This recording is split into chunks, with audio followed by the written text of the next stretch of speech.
ಬಂಧುಗಳೇ ನಮಸ್ಕಾರ. ಈ ಜಗತ್ತಿನಲ್ಲಿ ಭೂಮಿ ಮೇಲೆ ಮಾತ್ರ ಮನುಷ್ಯರಿರ್ತಾರೆ ಅಂತ ಹೇಳ್ತಾರೆ. ಬೇರೆ ಕಡೆ ಇದ್ದಾರೋ ಇಲ್ವೋ ಗೊತ್ತಿಲ್ಲ. ಆದರೆ ಭೂಮಿಯಲ್ಲಿ ಮನುಷ್ಯರು ಮಾತ್ರ ಇಲ್ಲ, ತುಂಬ ಜೀವರಾಶಿಗಳು ಈ ಭೂಮಿ ಮೇಲೆ ಬದುಕ್ತಾ ಇವೆ. ನಾವು ಬದುಕಬೇಕು, ಉಳಿದ ಜೀವರಾಶಿಗಳು ಒಟ್ಟಿಗೆ ಬದುಕಬೇಕು, ಅವುಗಳನ್ನು ಬದುಕಲಿಕ್ಕೆ ಬಿಡಬೇಕು. ಅದಕ್ಕಾಗಿ ಲೀವ್ ಆ್ಯಂಡ್ ಲೆಟ್ ಲೀವ್ ಅಂತ ಹೇಳ್ತಾರೆ. ಆದರೆ ನಮಗೆ ಮನುಷ್ಯರಿಗೆ ಸ್ವಲ್ಪ ಯೋಚನೆ ಮಾಡುವ ಶಕ್ತಿ ಇರುವವರಿಗೆ ಗೊತ್ತಿರಬೇಕಾದ ಇನ್ನೊಂದು ಸಂಗತಿ ಅಂದರೆ ನಾವು ಯಾಕೆ ಬದುಕ್ತಾ ಇದ್ದೇವೆ ಅಂತ. ಇದನ್ನು ಹೇಳುವಾಗ ನನಗೆ ಜೈನ ಮುನಿಶ್ರೀ ತರುಣ್ ಸಾಗರ್ಜಿಯವರ ಜೀವನದ ಒಂದು ಘಟನೆ ನೆನಪಾಗುತ್ತೆ. ಮುನಿಶ್ರೀಗಳವರು ಒಂದು ಕಡೆ ಚಾತುರ್ಮಾಸ ಮಾಡ್ತಿದ್ರು. ಅವಾಗ ಅವರು ಚಾತುರ್ಮಾಸ ಮಾಡ್ತಾ ಇದ್ದಾರೆ ಅಂತ ದೊಡ್ಡ ಫ್ಲೆಕ್ಸ್ಗಳನ್ನು ಬೋರ್ಡುಗಳನ್ನು ಹಾಕಿದ್ರು. ಅಷ್ಟೊತ್ತಿಗೆ ಒಬ್ಬ ಕಾಲೇಜಿಗೆ ಹೋಗೋ ಹುಡುಗ ಆ ದಾರಿಯಲ್ಲಿ ಹೋಗ್ತಾ ಇದ್ದ. ಆ ಫ್ಲೆಕ್ಸ್ಗಳನ್ನೆಲ್ಲ ನೋಡಿದುಕೊಳ್ಳೋ ಓಹ್ ತರುಣ್ ಸಾಗರ್ಜಿ ಇಲ್ಲಿದ್ದಾರೆ ಅಂತ.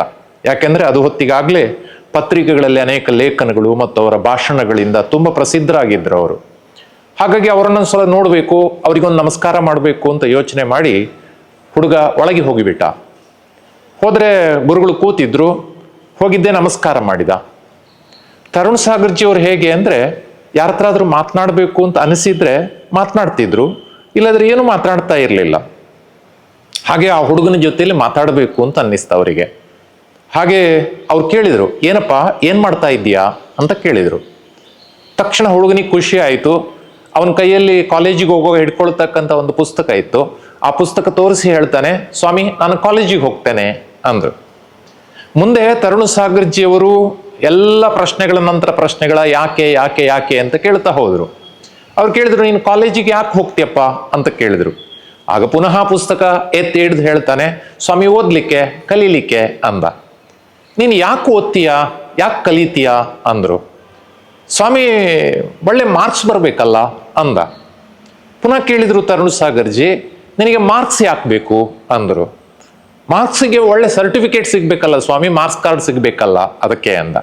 ಆಯಿತು, ಮಾರ್ಕ್ಸ್ ಕಾರ್ಡ್ ಯಾಕೆ ಬೇಕು, ಸರ್ಟಿಫಿಕೇಟ್ ಯಾಕೆ ಬೇಕು ನಿನಗೆ ಅಂದರು. ಕೆಲಸ ಸಿಗ್ಬೇಕಲ್ಲ ಸ್ವಾಮಿ, ಒಳ್ಳೆ ಮಾರ್ಕ್ಸ್ ಇರ್ತಕ್ಕಂಥ ಸರ್ಟಿಫಿಕೇಟ್ ಎಲ್ಲ ಇದ್ರೆ ಕೆಲಸ ಯಾರು ಕೊಡ್ತಾರೆ ಅಂದ. ಪುನಃ ಕೇಳಿದ್ರು, ನಿನಗೆ ಕೆಲಸ ಯಾಕೆ ಬೇಕು ಅಂದರು. ಸ್ವಾಮಿ ಒಂದು ಮದುವೆ ಆಗಬೇಕಲ್ಲ, ಕೆಲಸ ಇಲ್ಲದಿದ್ದರೆ ಉದ್ಯೋಗ ಇಲ್ಲದಿದ್ದರೆ ಯಾರು ಹುಡುಗಿ ಕೊಡ್ತಾರೆ ಅಂತ ನಕ್ಬಿಟ್ಟ. ನಗ್ತಲೇ ತರುಣ್ ಸಾಗರ್ಜಿ ಕೇಳಿದ್ರು, ನಿನಗೆ ಯಾಕೆ ಮದುವೆ ಆಗ್ಬೇಕಪ್ಪ ಅಂತ.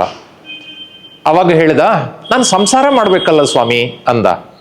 ಸಂಸಾರ ಯಾಕೆ ಮಾಡ್ಬೇಕು ನೀನು ಅಂತ ಮತ್ತೆ ಕೇಳಿದ್ರು.